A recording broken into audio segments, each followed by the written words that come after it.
Five, four, three, two, one.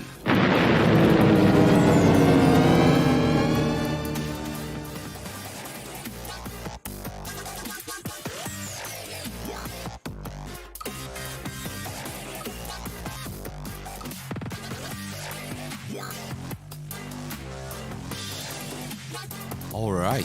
Hello, willkommen, bienvenue, konnichiwa, ni hao, jambo, marhaba. It's time for the Armist Inquisition yet again, episode 226 on Sunday the 3rd of April, 2022. I'm Amish Phil.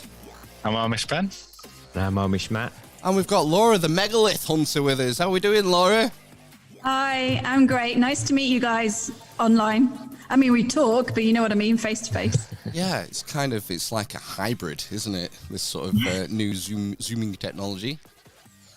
But it's a great opportunity, isn't it, to meet people from across the world. Like we were just talking about history with Kaylee, and you just had a trip with her. And, you know, a few years ago, this sort of thing would never have been possible, would it? Exactly. It's fun. Yes. Now then, Ben, you had a burning question, didn't you, about megaliths? I did. I've been waiting to ask this for a long time. What is a megalith? Exactly. It's a big stone. Excellent. Now, it's a big stone hewn from one piece of rock.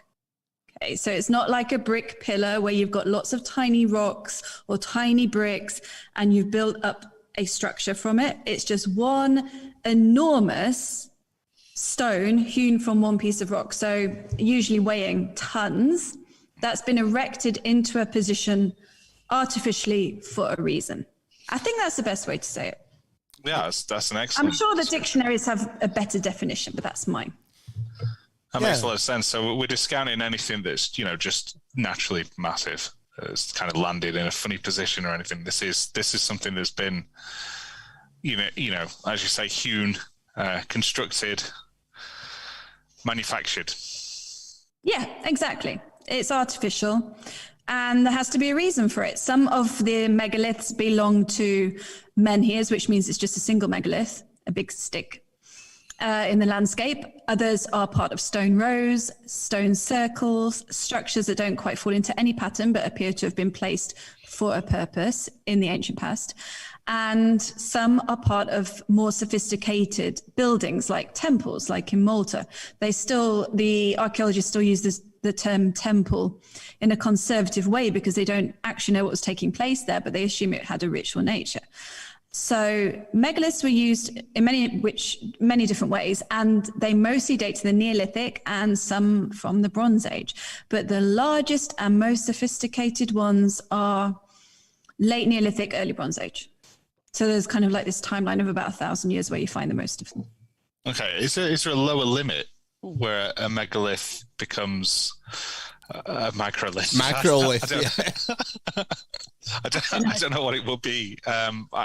When you say like menhirs and things, I think Asterix, obviously from my youth, the comic book. But yeah, I was just wondering if there was a lower size limit which you would not sort of call something that might only be 3 foot tall, wouldn't be a megalith, perhaps. Well, in Malta, for example, sometimes the smaller, when you're walking in the countryside, you see these small blocks that are part of modern rubble walls in a farmer's field.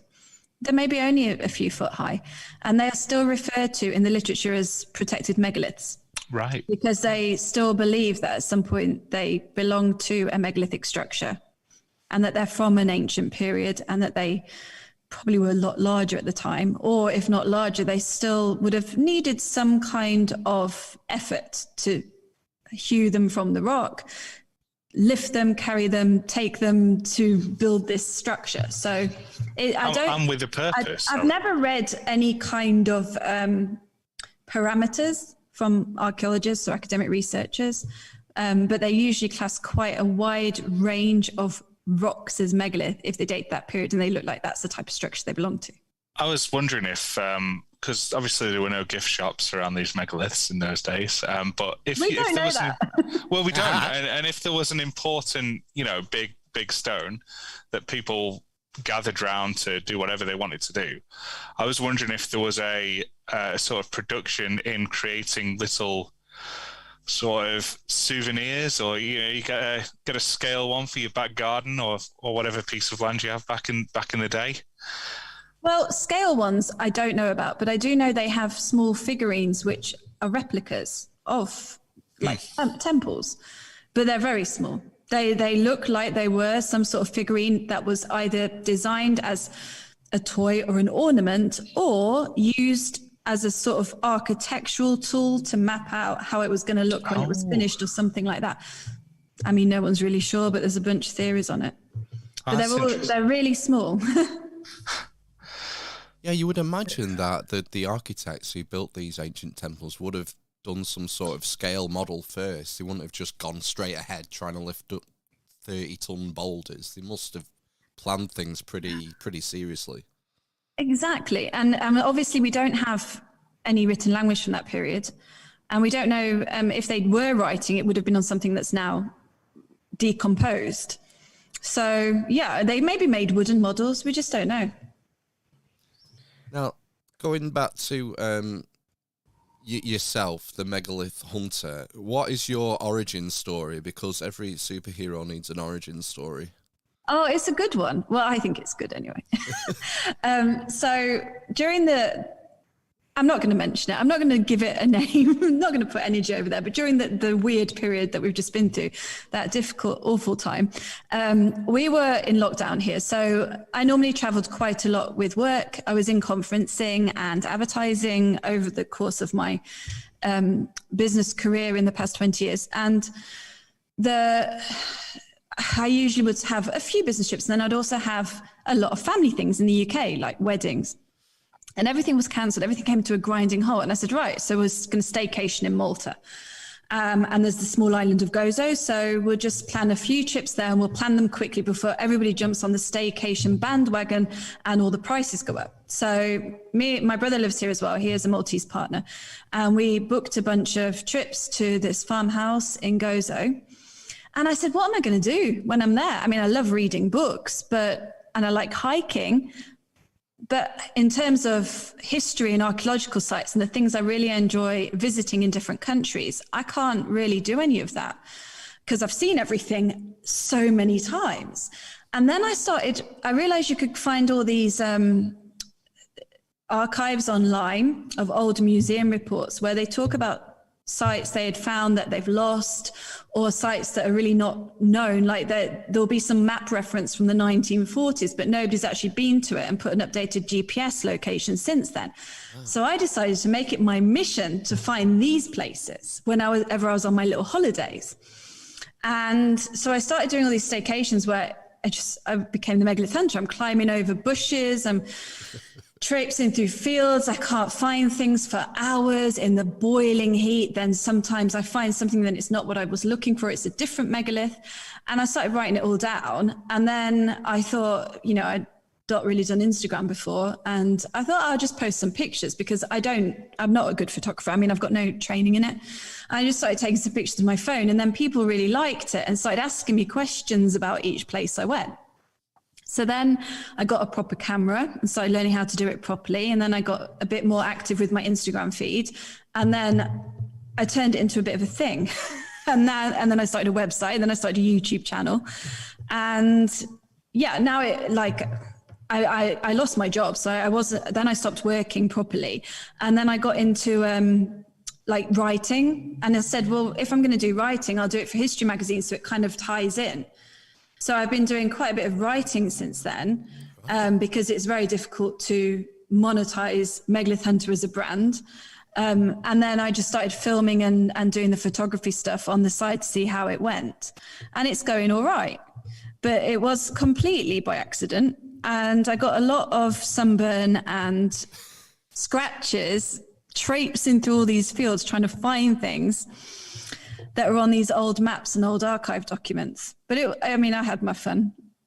Everyone thinks I'm mental, but I was just thinking then when you kind of mentioned about going into the archives and stuff, it made me think about sort of like Göbekli Tepe and the fact that was kind of thought to be a medieval cemetery or something, wasn't it? And like when they first found it in the 60s, or when they first kind of recorded it, was there something? Even here, they thought it was a Phoenician site. They thought the temples were Phoenician sites, and then they realized they were Neolithic, so much more ancient. So often when they first find the sites, they're not really sure how to characterize them. And now they've, I guess because of carbon dating and also typology and the type of figurines and pottery, they've managed to put chronological orders together.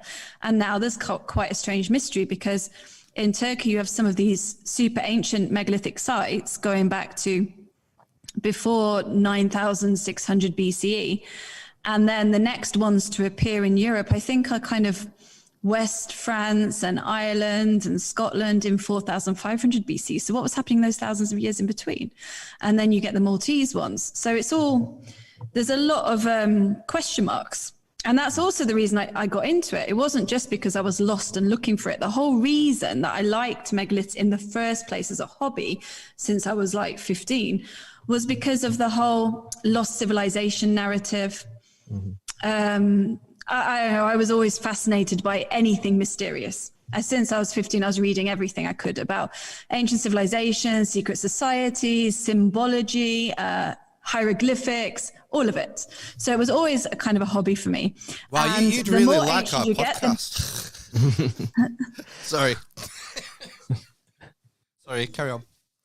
The more ancient you go, the more mysterious it gets, right? There's less known, so it draws you in. Yeah.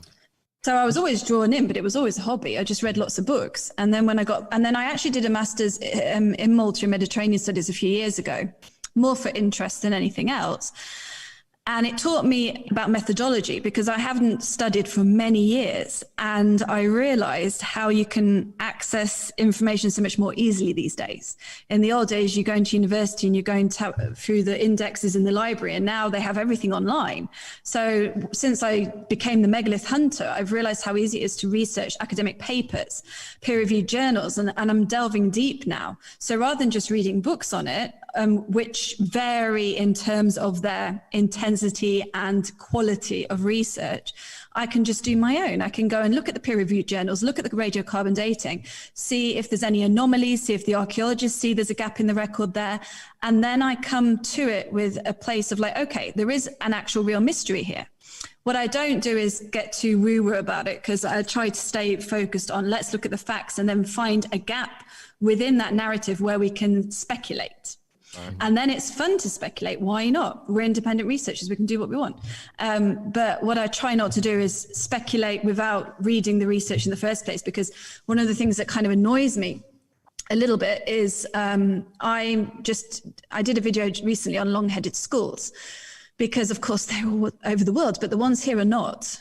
And articles and videos come out about it all the time, even though there's so many actual proper research papers, which I don't like to use the word debunk, but they do debunk it. So I'm just saying, if you're going to speculate and come up with something outlandish, you've got to come to it from a place where you've actually looked at all the facts first, and then you found a gap in the narrative where you can get in there. So yeah, I love the mystery of it all, obviously. It's not a debunked channel, but I want to kind of like get to the real stuff, not the stuff that everybody just says all the time. Oh, there was long-headed skulls in Malta. And people have said it now in like 100 different videos and articles, and they just keep rehashing the same story that is rubbish, basically. Is it the case that they're just not that long? They're sort of longer than average, and not like the ones you see in South America, which look almost alien. The ones that cranial deformation. Yeah, I mean, there's no cranial modification on these, and it's not even really that. It was just the parameters they used in the early 1900s. And of course, when I first read that there was no mystery there, and I really went into it, I thought, well, who knows? They probably hid the real ones. But then I went back and I looked at the actual original photographic plates. And they really are, like, what they published in the reports of the early excavators. And I mean, there's no mystery there, unfortunately, but there are loads of other mysteries. So I try not to, but yeah, that's what I'm saying. Like, I want to go to it with facts, and I've got some experience now with methodology. So I use that and trying to do a really thorough job.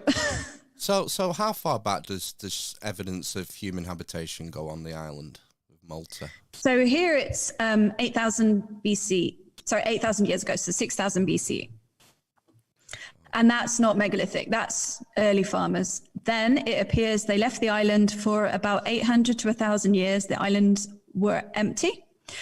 And then they were re-inhabited by a culture that, to begin with, didn't do anything that crazy, mostly a bit of farming, a few menhirs, but not big ones, like they call them stellar menhirs, like these small ones in tombs. And then they started building megaliths 300 years later, and often on the sites of where the early farmers had been 1,000 years before. So that's a bit strange, right? And this is kind of recent research in 2020 that kind of said it really does look like there is a big gap there from the archaeologists. They're calling it the 5th millennium hiatus. And they don't know why. And if the culture that came later was the same one that came before. Right, so the original... They were descendants of them, or if they were a completely different group. So the original farming culture was around for a couple of thousand years, was it, before they disappeared? Yeah. Right. So from about 6,000 BC to 4,000 BC in rough numbers? Yeah. Right. And then there's the gap of 800 years, did you say? Yeah. So they were here for about 1,500 years. Then there's a gap of about 800, roughly speaking, because radiocarbon dating still has its gaps, like on either side. And then they came back, or a new culture came, but strangely went back to the same place as the early farmers had their villages, and then put the megaliths on top. Wow. And I mean, they're small islands, but they're not that small. Like if you land up, I can't imagine why you would then travel all the way to that particular site to build your megaliths. And they didn't build them immediately. They waited like 300 years, but they had completely different pottery to the ancestors. So if they were the ancestors, it's all a bit of a mystery.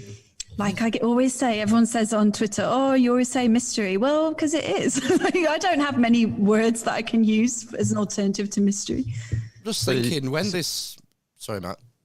No, I was just going to say, sorry, and there's no kind of like evidence for like a cataclysm.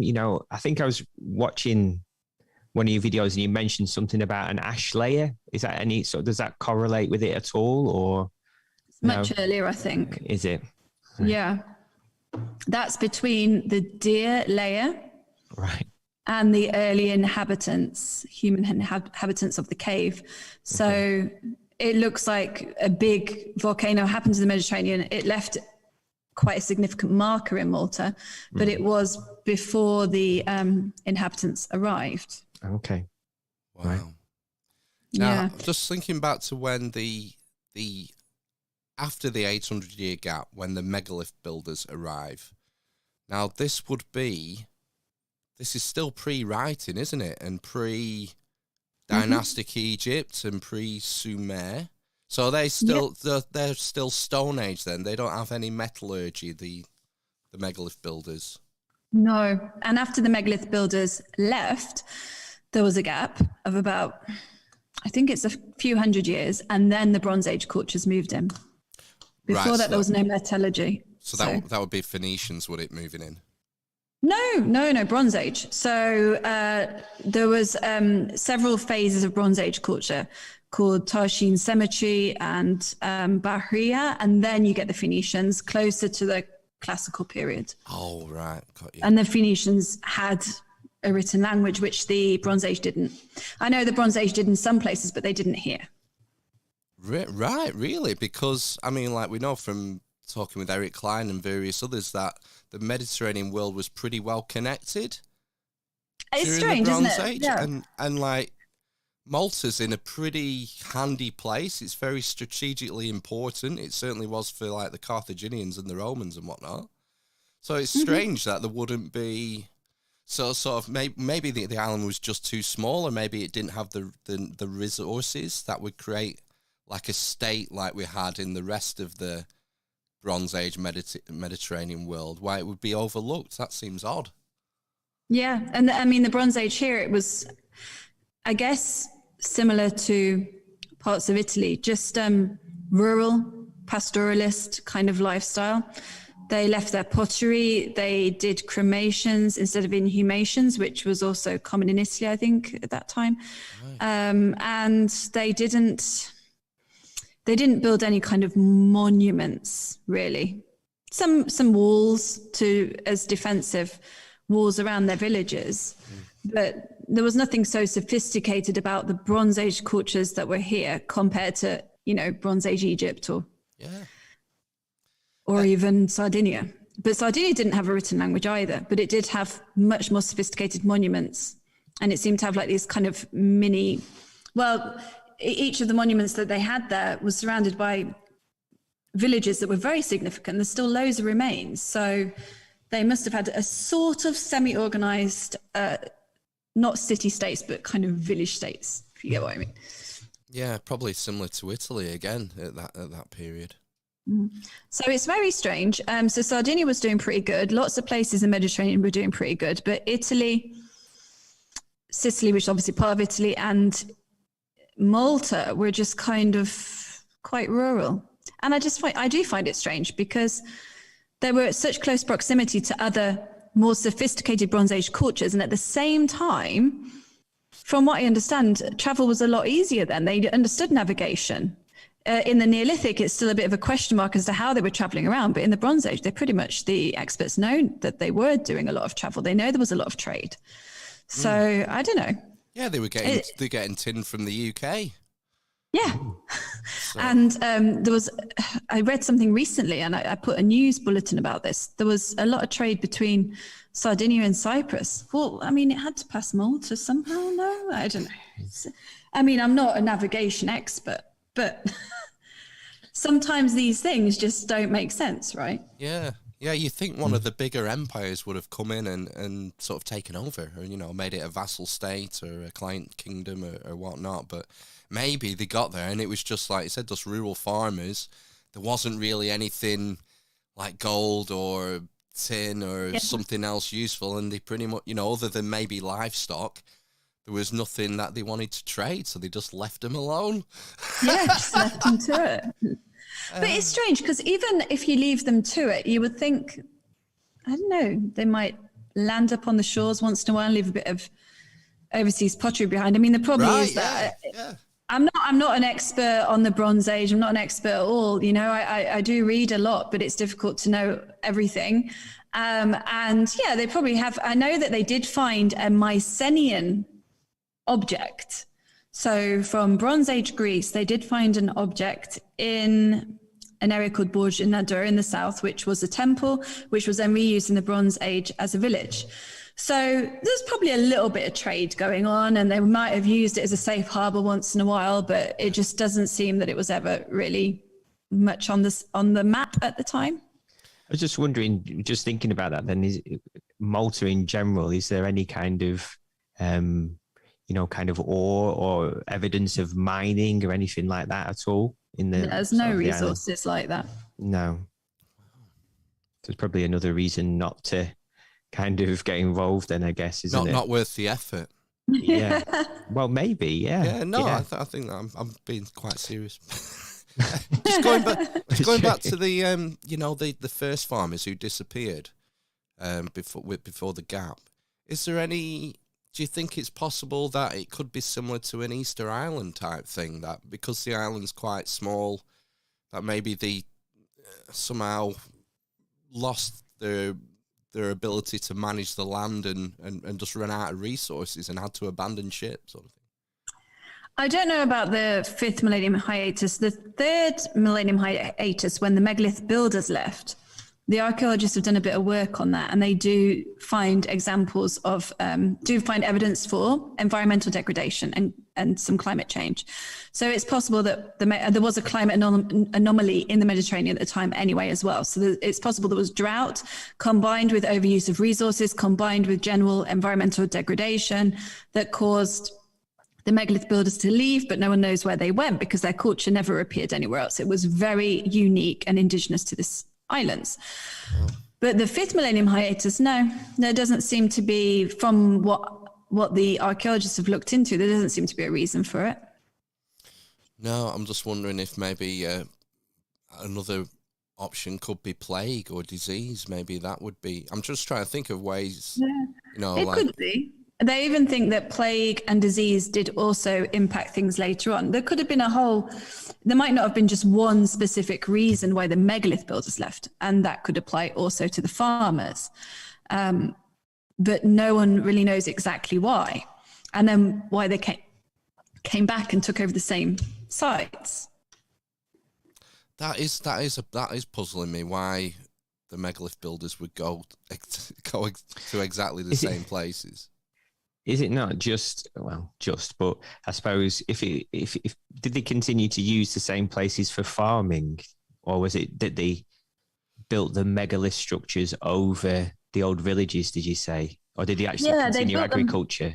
They continued agriculture. They did continue to have agricultural settlements. And yeah, of course, fertile land and everything. But I mean, they're very specific. Like, the islands are small, but they're not that small. We're covering 316 square kilometers. You land up and you look for the most fertile place near that you can get to. And you immediately build on top of something that was there before, which would have been in ruins then, because they built in earth and mud. Only modern archaeologists can find it because of the scientific techniques they use. But in those days, the megalith builders would have seen a site that was 1,000 years old. So there wouldn't have been much left of it.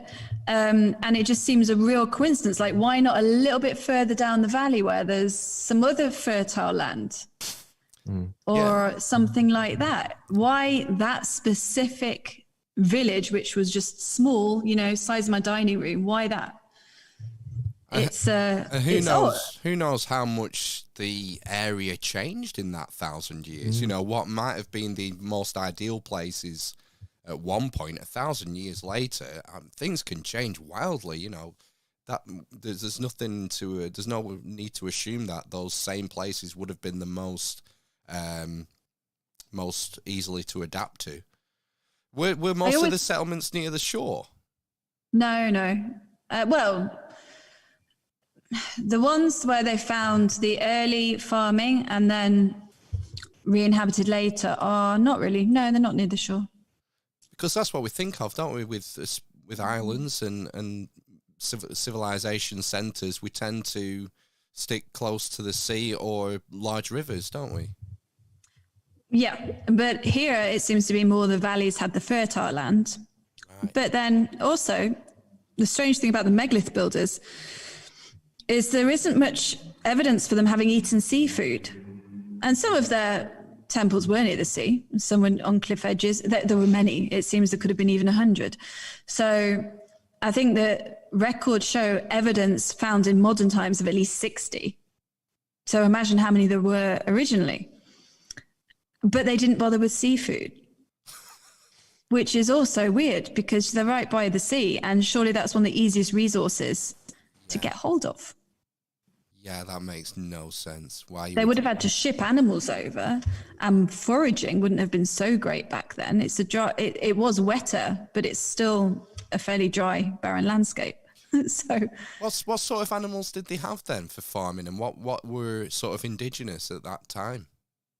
They found the bones of cattle and sheep and goats and the usual stuff.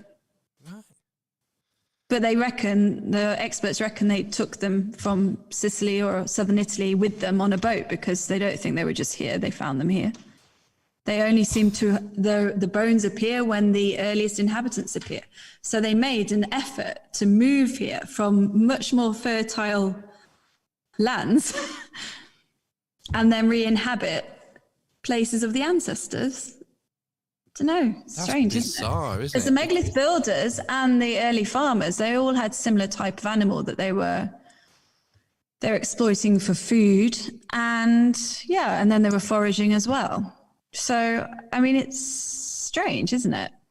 Because each time they would have had to come over here on a boat with all the animals, make an effort to come here, and they did it in 2 waves, it seems, and then the Bronze Age as well later on, which is also strange because in the Bronze Age it's wildly inconvenient because you can't really make your metal here.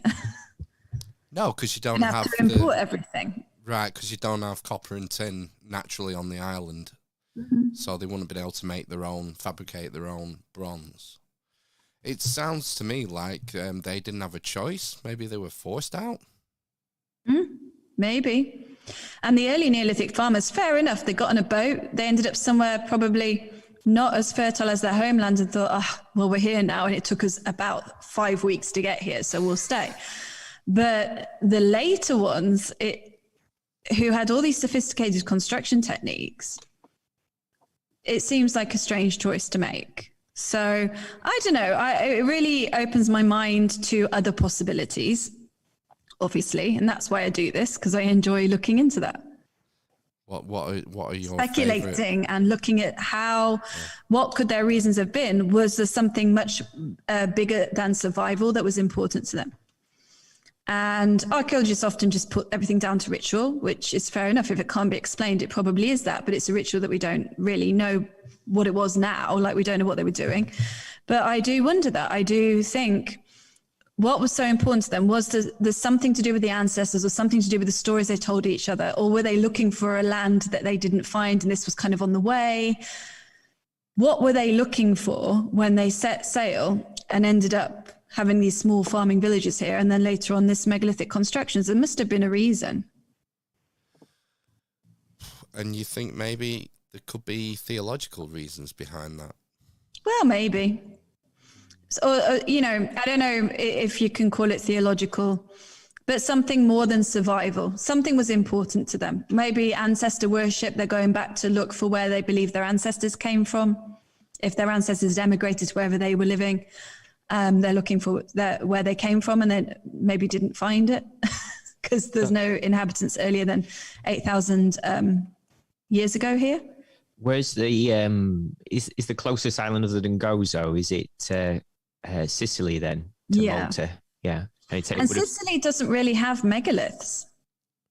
No, it's got a handful of dolmens, and that's it. So the archaeologists say that the megalithic culture that ended up here came from Sicily, probably, or southern Italy, because some of the pottery was similar in appearance, although I don't find it similar. I've been to the museums in Sicily, I've photographed the pottery, and I just don't see a similarity. Yes, it's called impressware, the way it's in, and the earliest stuff I'm talking about now, but in Sicily, it was much more sophisticated. So before the megalith stuff, back before that, when the early Neolithic farmers came to Malta, they had this pottery, which is now referred to as Ar Dalemware, because it's named after the cave where it was found. And it's called impressware based on the incisions that are made in it. And the archaeologists say this is very similar to Stentinello ware, which you find in Sicily and southern Italy. So they probably came on a boat from there. But then I went to Sicily and I was in the Archaeology Museum in Syracuse. And this stuff it's insane. The decorations and the detail are something else. And they even have a lot of eye symbolism. And I did my dissertation in my master's degree on the evil eye. And I'm like, oh my gosh, it's like the eye symbol is everywhere. So that really intrigued me. I did kind of an anthropological look at why the belief has persisted in the Mediterranean. But it still interests me from so many different perspectives. So I'm looking at it thinking, this is really weird how it's so detailed over there and not here, but they say that they came from there to here. And then much later, 1,000 years later, you get this megalith building culture in Malta, which they also think came from Sicily. But at that point, Sicily didn't even have megaliths. So why do we keep relating the two islands? I don't know. Because I'm not actually seeing much of a strong relationship apart from geographic proximity. Is there then an island that's closer or reasonably close that does have like a lot of megalithic structures then? I mean, Or nothing the same as here. So Sardinia in the Neolithic period had a lot of megalithic funerary monuments, underground necropoli, and menhirs.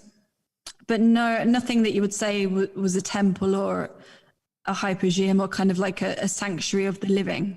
Right. So nothing the same. So you see why I ask all my questions in my videos, because I don't understand why everyone's making this relationship apart from the geographic proximity. I don't see much of a similarity, actually. Just as an outsider looking in. I'm not an archaeologist, but it just seems a bit strange to me. But, as an independent researcher, I can ask these questions. I wonder if, because I think our understanding of ancient seafaring has come a long way, only in the last couple of decades. And I wonder if the Sicily argument is sort of a hangover from days where archaeologists probably wouldn't have credited a Neolithic culture being able to travel from further afield, and it's just sort of an easy answer, and it's never been updated. Oh, it could be. And I think it also could be because, well, okay, there isn't anything quite like the Maltese temples anywhere else, but how do we know that we just haven't found something yet? Or that, I always say this, maybe we're looking at it and it's in plain sight. Maybe there are megalithic structures, but they've been reused that many times, we're not really seeing that anymore. Because I went to Italy last week to look at the polygonal Cyclopean walls. And I mean, everyone says they're Roman, and as I say, I always go to the facts, I go to the peer-reviewed journals. I don't like to speculate unless I've looked into it. So I looked into it, and I mean, it does seem really weird. They all act as kind of foundations to other buildings, which are then built in the Roman times. Why did the Romans only build the foundations like that and not the rest? I mean, they're all like that. I can't find any examples where it's not like that. And there are so many of them. So I'm not saying we're talking some random alien civilization or Ice Age civilization. I'm saying that the chronology is a little bit misunderstood, and that the civilizations present in the Mediterranean at the time may have been connected in more ways than we get. Because we just literally say Italy is not megalithic until, it was never megalithic in the Neolithic, and apart from Sardinia, and then in the, a few menhirs here and there, which, they're just anomalous. And then in the classical period, we start to see real things happening in Italy. We've got the Etruscans, and then we've got the Greeks, then we've got the Romans, and then we start to talk about structures and monuments. But before that, they're just rural pastoralists wandering around. And then you see these walls, and it's honestly, I read about them so many times, and when I got there, I just didn't realize how many there were, and they are insane. So I'm looking at them thinking, this does not seem to be Roman. And I've been to loads of Roman sites. I've been to Rome so many times, and they don't even have them in Rome. Why did they put them everywhere else and not in the actual capital of their old kingdom? I don't get it. So yeah, everyone always says on my channel, every time you make a video, you ask more questions. I said, yes, but they're the right questions. Because I'm asking them after going to the sites and then reading everything there is to read about them, and looking at the archaeological excavation reports, and then I'm still finding anomalies. So at least I'm doing that due diligence before I speculate. I mean, just talking about the polygonal sort of masonry and stuff, was it not kind of normal practice just to build over things that were already there, or use, existing structures as part of new buildings and possibly, the foundations of them to, for the basis of new kinds of stuff as well? Well, yeah, you could say, are they old Roman stuff that the new Romans used? I don't know, but they always seem to have been chopped down to about the same level, a couple of courses, and then used. So they just seem like, older and reused from a different time period also, because the Romans, they wrote about everything. but they did not write about Cyclopean or polygonal walls. They talked about their building techniques being based on opus quadratum, which is the square and rectangular blocks. They talked about how they did it with pulleys and things, but they didn't talk about polygonal walls. So why did they not do it in Rome? Why did they not talk about it in their illustrations and texts? And then if they did, I can completely understand them reusing stuff that was older, because it makes sense, right? It's easier.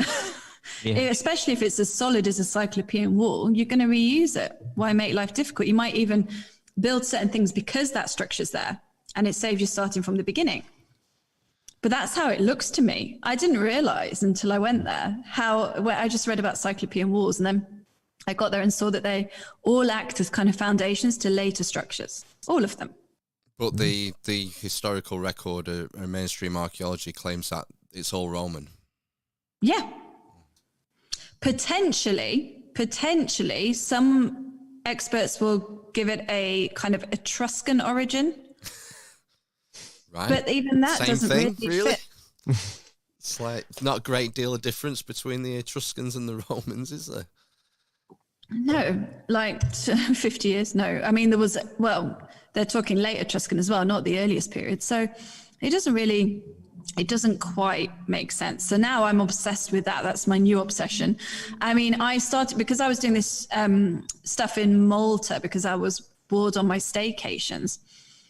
I did so many videos on Malta. I thought I've got to branch out. I kind of wanted to visit all the sites, but then hasn't been possible for the reasons of that thing. And it's also not possible because of budget. So I said, right, now what? I need to make some videos of places I don't go to, but whenever I can get out there and go, I will do. And then I'll take some footage of the sites and actually kind of look for any explanation I can come up with about its origin.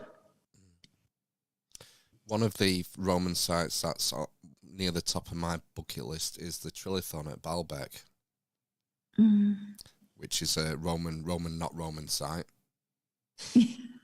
Don't really, a Roman, not Roman site, exactly. Yeah, it doesn't kind of. That's one of the, like you said, that's one of the sort of enigmas that doesn't make sense to me, and it's just a bit. I don't know what it's like these days. It always, you get the impression it's a bit hairy around there, and it might not be the best place to try and travel to. But where are your bucket list places, Laura? So many, I can't even tell you. There are so many places I want to go to. I'm trying to stick to the Mediterranean region so I can figure out kind of a theory. I want to do some proper research and write a book at some point. I've got some theories. I've got a theory about menhirs. I've got a theory about the corpulent figurines that they find in Malta. And so I'm trying to build out my own. Cyclopean walls are still a bit, I've got an idea, but no, it needs some work. Every time I research it, I find that it's not a very good idea.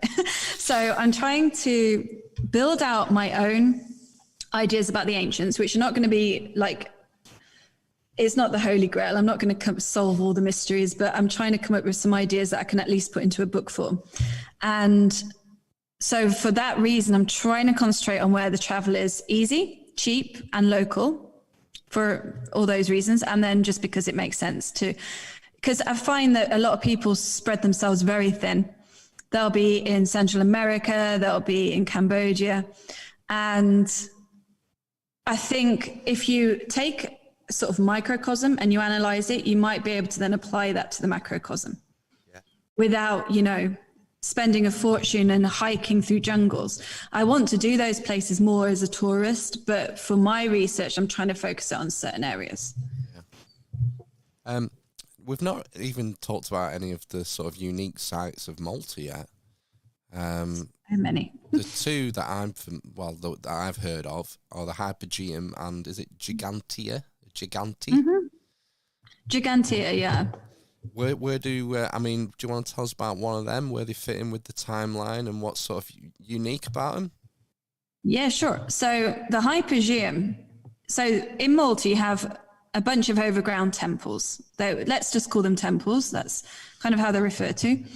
And then you have Hypogeum, which means underground.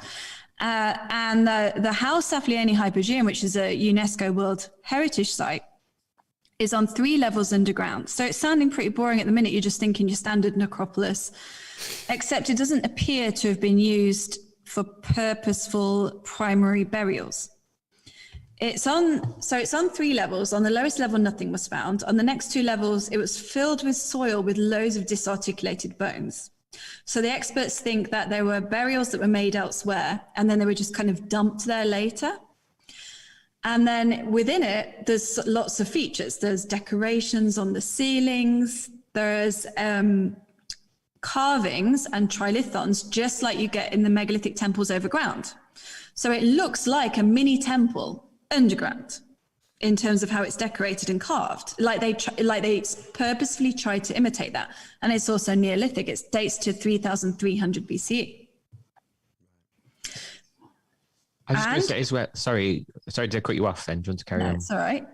No, I was just going to say, does it, one side of it kind of line up with the winter solstice as well as something? Is there something like that or?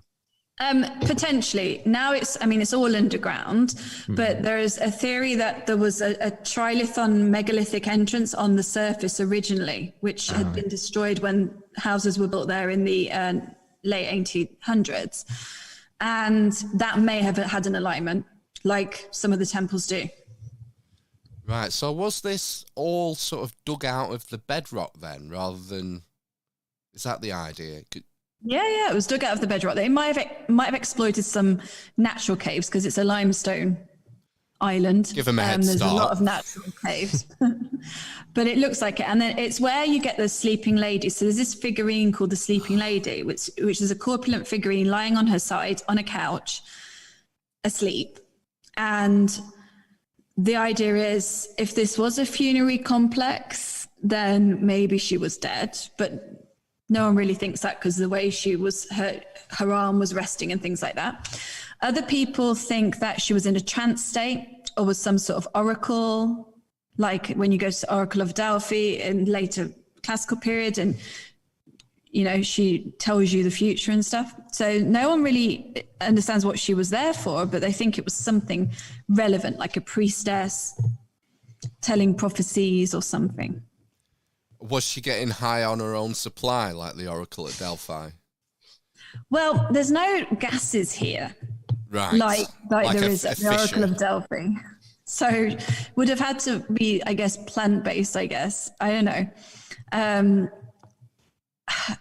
I'm not sure what plants were indigenous to the island at the time, but if it's entirely possible. Like I was reading this academic paper recently where the expert said, we don't know what was happening in these structures, but it could have been of a psychedelic nature because they simply don't know. You mentioned... But I think at Oracle of Delphi, they believe it was gases, but I don't think there's any gases here. Yeah, they reckon there was a fissure, didn't they? And that these noxious vapours were rising up to the ladies there on the tripod. Yes. That was why they were tripping out. Whoa, this is giving you reading your tea leaves. Yeah, that's how they were accessing all the future knowledge. yeah, highly accurate, I imagine. You mentioned like the ground, like the bottom layer. They didn't find anything. No. What sort of layout does it have? Is it just like... Well, you're not allowed in there, strangely. Well, why not? That's closed to the public. You can sort of... Me and Kaylee had a peek down there because you can sort of lean into it. Oh, that's where they keep the elongated skulls then. Yeah, that's where the real skull guys are. I mean, I don't know. It's strange. It's so strange. There's so many theories. Like some authors have written in the past that they think the whole reason there was soil with disarticulated skeletons is because there was some sort of a flood, and it washed in the mud from the surrounding fields, and it might have cleared out some rock-cut tombs, and they got washed in there. So some people think it was originally an actual sanctuary, just like the above-ground temples, but maybe with a slightly different purpose from a ritual perspective. Maybe some ancient mystery school was happening down there. And the reason we call it now a sort of hybrid funerary complex is just because all these bones got washed in there by accident in like a flood or something. And like I was saying in my recent video, I mean, there is evidence, geological evidence for a tsunami in the ancient past, so prehistorical period, something we don't have written evidence of having happened here, because they looked in the south and they found where certain rocks were placed. They looked like they've been carried by a tsunami, but it's very difficult to find evidence for a tsunami. But of course, there have been many in history, so it could be that. And so then you have a reason why it would flood in, but then people were saying, yeah, but then why would it not hit the bottom layer? I don't know. Maybe it was closed somehow. And then, there's so much other weird stuff down there. Like there's a pit, like this really deep pit with a little ledge around it, but it's really deep. Like if you fall in it, you're going to injure yourself. And then when you go to the lower level, what you're allowed to do now is look at the steps that go down into it, and the steps stop halfway. So you would kind of fall down. And then, so was it some sort of initiation complex where you have to go through these trials and tribulations? Or what I thought was when I saw the steps and they stop halfway, of course there could have been wooden steps there originally which are decomposed, but then why go to the effort to build stone ones, very intricately carved ones halfway and then not the rest of the way? Or then I thought maybe it's a jetty and you kind of get in a boat then, and it's like in the classical period when you go in the boat into the underworld and all that. I thought that, but it doesn't go very far because apparently they've excavated it to its extent and it's not a very big area. But then have they excavated it to its extent? I don't know. Wow. So that bottom room is just sort of like a stairway that finishes, and then there's a gap, and then just an open space. And then some other chambers off it. But the chambers, what they say as well it's quite funny when you go down there on the audio guide, is the chamber has like kind of doorways, but the doorways are all like, this is actually throughout the Hypogeum, the doorways are too high, you can't reach them. So I said, but probably back then it was filled with skeletons and burials. So then you had like a layer to walk on. No, that just sounds really like someone hasn't tried hard enough to explain it. Like, if you're going to create an explanation, come up with something a bit more sophisticated than that. So no, they're all really inconveniently located. Like you'd have to pull yourself up and throw yourself through to link through to the next chamber. I think the other thing you mentioned about the Hypogeum as well was it was kind of found by accident, and they did not try and kind of just cover it up. Yeah, they did. And make sure that we didn't, because we just need to build these houses kind of thing. Yeah, they tried to hide it, but it was quite hard to hide. And eventually it got flagged by the authorities. Yeah. They tried their best. I know. I think, you hear stories, don't you, of like when they start building foundations and they find a skeleton and they think, oh, shit, can't deal with this. And they just like throw it away kind of thing. So it's a good job that didn't happen in this case. Maybe too big to get away with, really. But then the other weird thing is there's another Hypogeum just south, which is not as big, but it also hasn't been fully excavated, which also had soil and disarticulated skeletons filling its inside, just like the Hypogeum of House Cephalione. Why? And then, even if, I don't know, secondary burials, would you not still place them in some sort of an ossuary or a kind of stone box? I don't know, just stick them with a load of soil. It does seem a bit strange. And then there's the Shara Stone Circle, which is in Gozo. That one also seems to have like a lot of ritual things like altars and figurines and little pillars, petals, but then also loads of bones that are also a bit mixed up. So it does seem a little bit strange. I love it because it's so mysterious. And I don't buy into all the alien stuff, and I don't buy into when you go there, they tell you those stories because they are have become kind of legends here. But I think the explanations are probably more interesting. So, I mean, I'm not sure what, but I'm trying to figure it out, obviously. Mm-hmm. Yeah, I like the tsunami theory.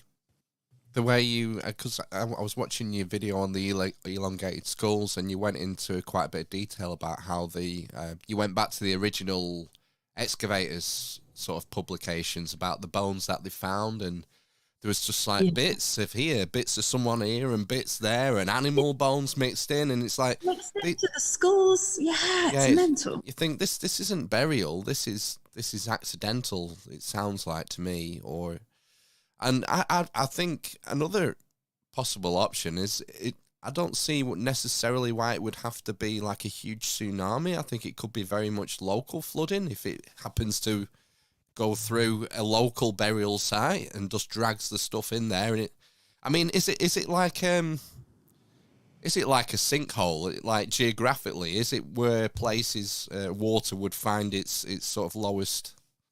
It's like on the slope of a valley. There's a lower point after it, actually. But then again, it depends how it was structured at the time.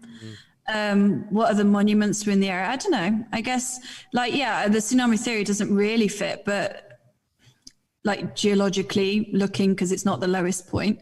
But at the same time, we don't know how the landscape looked back then, and if there was any other monuments or earthworks that could have directed it in there.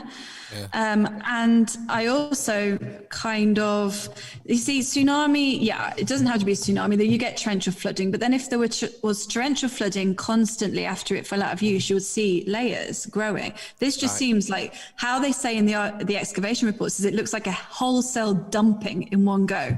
Wow. And I mean, why would so many skeletons be dumped in one go as well? That would, even then, from if it was a secondary burial site, surely they would take bones there on a regular basis. If it was torrential flooding, it would slowly seep into there from surrounding graveyards. Why a wholesale dumping at that exact time? So, don't know. But when I read about these guys that had written about the sort of flood idea, that kind of made sense. And then I started to look it up, because I'm not just going to say, it was a flood. I thought, let me have a look at the most recent papers that have checked if there's any tsunami evidence in Malta, and there is. And it fits temporally with the sort of standard dating for when it was in use. Well, yeah, it's difficult. The experts say they can't really date something like that, but they do know it was prehistoric period, because the historic period you have written evidence of the cataclysms that have affected the islands. Right. So is the carbon dating reliant on these sort of animal bones and human bones they found in there then? Yeah, and they're all Neolithic. Right. So the date that they give for the Hypogeum seems to me to be the date when it was ceased being in operation. Yeah, it could go back quite a bit further than that, do you think? Maybe. Yeah, exactly. Of course, because they can only base it on the bones. Yeah.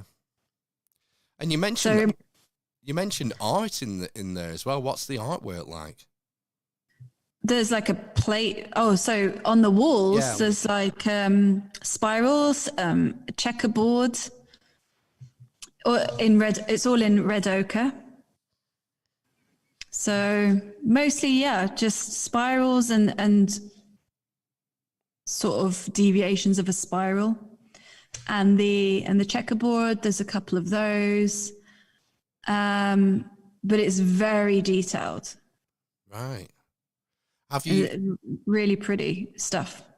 Have you, just thinking back to like trying to trace the origins of this culture, have you found any sort of similar examples of cave art like that anywhere else yet? Yeah, they have them all over the Neolithic. You get all these spirals. Right. So you get the checkerboard stuff in Sardinia in the tombs. So these, from an artistic perspective, you do find these motifs everywhere. However, culture motifs can just develop in separate groups at the same time. Those don't necessarily have to be from a shared culture, but who knows? I'm just trying to think, from the ones that I saw, I mean, compared to like the cave art in Spain and France, they don't seem particularly advanced in the Hypogeum. Well, yeah, the stuff that you're talking about, that's Paleolithic. That's even older, isn't it? And that's with the animals and whatnot. And much more geometric motifs as well. This is not the same. In the Neolithic, they weren't doing the same sort of artwork that they had in the Paleolithic. It's almost like their art got less sophisticated, but their monuments got more sophisticated. That's weird, isn't it? And we just can't help thinking of technology as like a linear progression, and it always improves and builds on top of each other. But yeah, that's quite striking, isn't it? The cave art, like Lascaux and stuff. It seems like he's ahead of artwork 20,000 years later. It's bizarre. It's Yeah, but in the Paleolithic, they were doing that. And then they were also making the goddess figurines, or what they call the mother goddesses, and Venus figurines. And the ones in Malta look a bit like that, but the ones here are Neolithic. But they did seem to have this obsession with designing very similar figurines. I was looking at an overhead picture of the other the famous temple on Gozo. Is it Gigantia? Gigantia, yeah. And I was just looking at like an overhead photo, and I thought it looks quite similar to that female figure, the way it's laid out, because these female figures, they're incredibly round. Is that the right way? I mean, they're not like real they're figures. Corpulent. Yeah, but I mean, to an extreme. And yeah. I was just looking at the overhead photo, and it was like, wow, it looks like they're trying to mirror like the same thing. Well, there was a theory about that. The only thing is, not all the temples are 5 apses. Right. So a lot of them, the earliest ones are like trefoil, so like 3 apses. So it's tricky to say that that's the reason for it.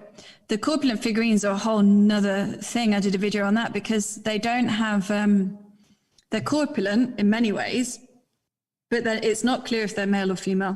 And then the heads are very small compared to the body. The feet are very small compared to the rest of the body. So it seems in many ways anatomically correct, and then not in other ways. So at first, the experts were saying, well, they're anatomically correct, so people must have kind of looked like that at the time, which you don't really expect at a time when people wouldn't have had easy access to resources.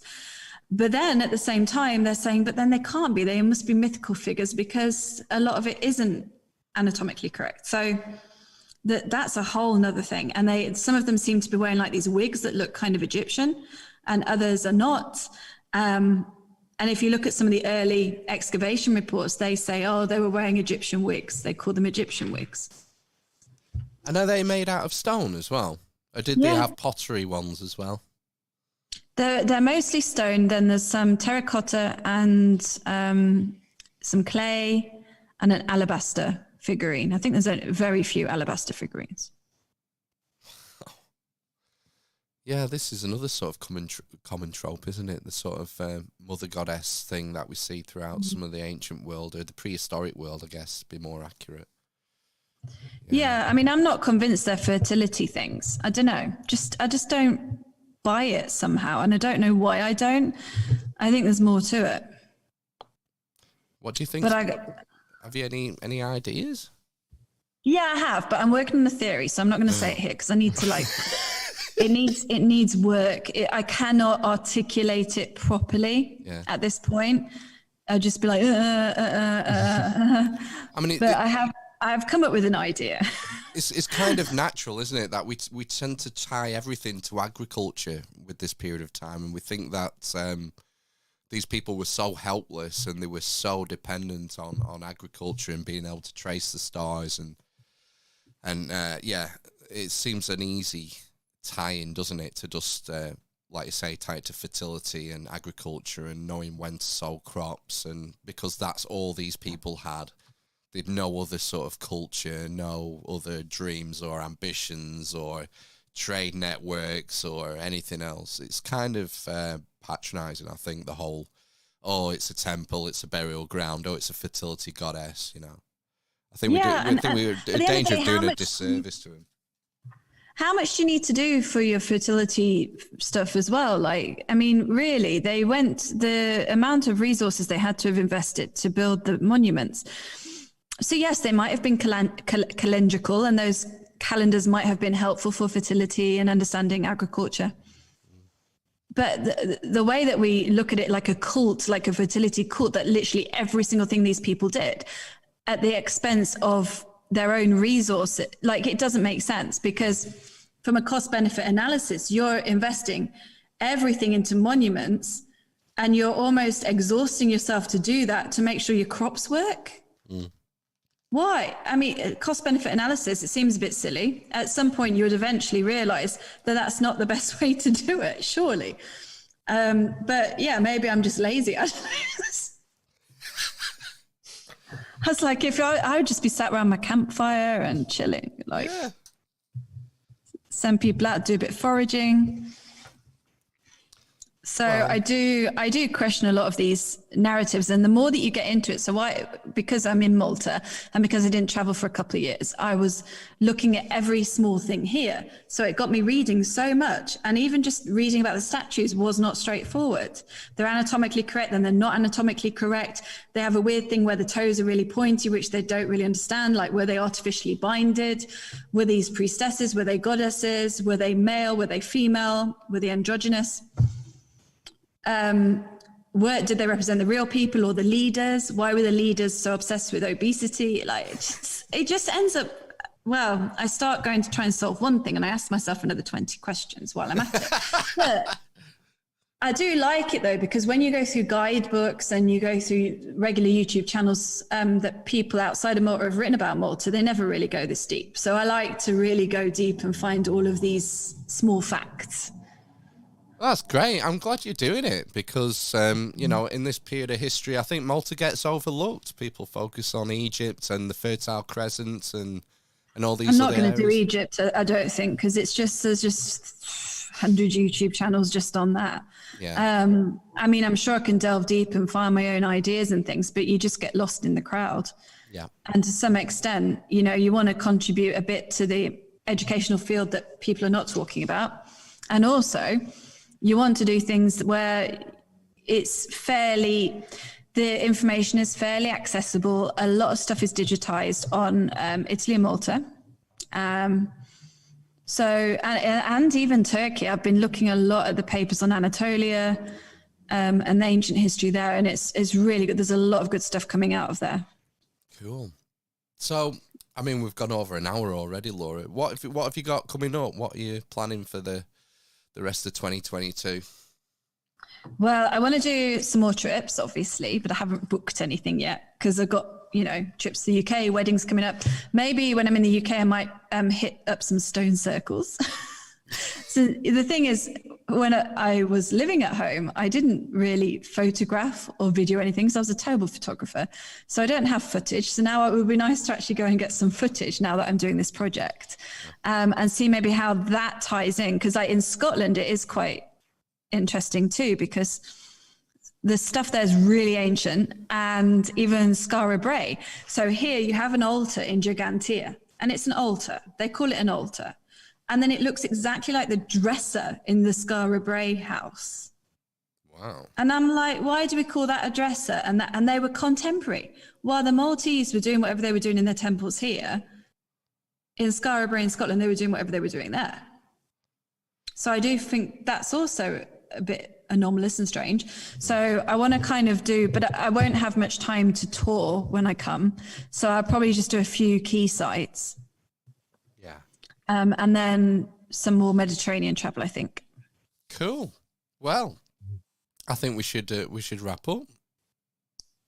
It's been good. Thanks for joining us, Laura. Thanks for having me on. Yeah, the website's on the screen, Eavesdroppers. If you're watching on the old YouTube or Facebook, megalithhunter.com, or just check out the show notes and you'll find Laura's website there and all the links to social media and the YouTube channel, and check it out. They're like really concise, not too long, packed with information videos. And if, like me, you're new to all this stuff in Malta, it's really useful. I'd highly recommend it. Anything to add, boys? Nope. Just enjoyed it. Good. Yeah, that was great. Thanks, Laura. Thank you. It's nice to meet you guys online. No worries. Stay on the line for us for 2 minutes while we play ourselves out, and we'll be back after a short recess for 10 minutes, and we'll come back for part 2. All right. Take care. See you in a bit. Bye.